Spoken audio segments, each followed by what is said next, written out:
logical terms, the issue of man's survival does not confront his consciousness as an issue of life or death, but as an issue of happiness or suffering.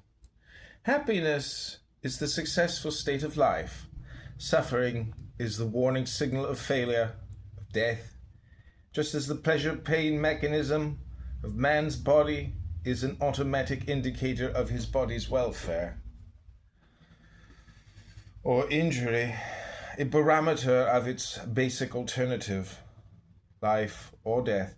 So the emotional mechanism of man's consciousness is geared to perform the same function as a barometer that registers the same alternative by means of two basic emotions, joy or suffering.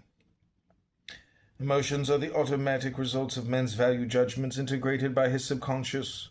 Emotions are estimates of that which furthers man's values or threatens them, that which is for him or against him, lightning calculators giving him the sum of his profit or loss. But while the standard of value operating the physical pleasure-pain mechanism of man's body is automatic and innate, determined by the nature of his body, the standard of value operating his emotional mechanism is not. Since man has no automatic knowledge, he can have no automatic values. Since he has no innate ideas, he can have no innate value judgments. Man is born with an emotional mechanism, just as he is born with a cognitive mechanism, but at birth both are tabula rasa. It is man's cognitive faculty, his mind, that determines the content of both. Man's emotional mechanism is like an electronic computer, which his mind has to program, and the programming consists of the values his mind chooses. But since the work of man's mind is not automatic, his values, like all his premises, are the product either of his thinking or of his evasions.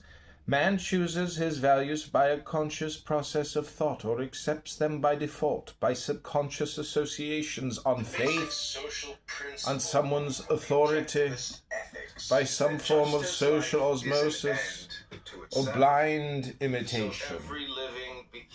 Emotions are produced by man's premises, held consciously or subconsciously, explicitly or implicitly.